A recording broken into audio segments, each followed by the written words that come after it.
ధర్మాన్ని ఇంటికి ఆహ్వానించే పవిత్ర గ్రంథం మహాభారతం. ముందుగా అందరికీ హరే కృష్ణ అండి. మన ఇంటి పూజా గదిలో మహాభారత గ్రంథాన్ని ఉంచవచ్చా లేదా అనే సందేహం చాలామందికి ఉంటుంది.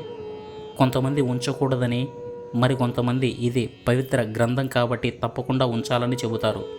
అయితే అసలు శాస్త్ర అర్థం ఏమిటో ఈ వీడియోలో తెలుసుకుందాం.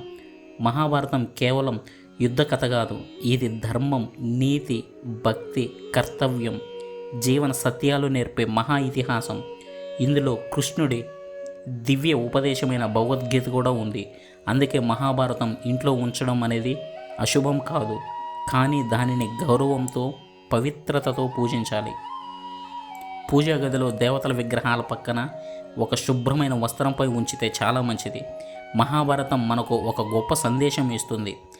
ధర్మం చివరికి గెలుస్తుంది అనే నమ్మకాన్ని పెంచుతుంది. పాండవులు ఎన్నో కష్టాలు ఎదుర్కొన్న చివరికి ధర్మమే గెలిచింది. అందుకే ఈ గ్రంథం ఇంట్లో ఉంచడం మన కుటుంబంలో న్యాయం, ఐక్యత, సద్బుద్ధి, ధైర్యం పెరుగుతాయని పెద్దలు చెబుతారు. ప్రత్యేకంగా ప్రతిరోజు ఒక శ్లోకం లేదా ఒక చిన్న భాగం చదివితే ఇంట్లో ఆధ్యాత్మిక వాతావరణం మరింత పవిత్రంగా మారుతుంది. కానీ ఒక్క విషయం గుర్తుంచుకోండి, మహాభారత గ్రంథాన్ని పూజా గదిలో పెట్టి మర్చిపోవడం కాదు, దానిలోని నీతిని జీవితంలో ఆచరించడం ముఖ్యం. పుస్తకాన్ని నేలపై కానీ పెట్టకూడదు, ధూళి పడకుండా శుభ్రంగా ఉంచుకోవాలి. పవిత్రమైన చేతులతో మాత్రమే తాకాలి. అలాగే పూజా సమయంలో దీపం వెలిగించి శ్రీకృష్ణుని స్మరిస్తూ ఒక శ్లోకం చదవడం చాలా శుభప్రదం.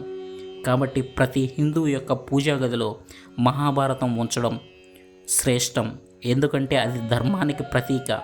మన ఇంట్లో మహాభారతం ఉంటే శ్రీకృష్ణుని ఆశీస్సులు, ధర్మబలం, మంచి ఆలోచనలు ఎల్లప్పుడూ ఉంటాయని నమ్మకం. ఇలాంటి మరిన్ని సనాతన ధర్మ వీడియోల కోసం మన ఇతిహాసాల ఛానల్ను తప్పకుండా సబ్స్క్రైబ్ చేసుకోండి. హరే కృష్ణ.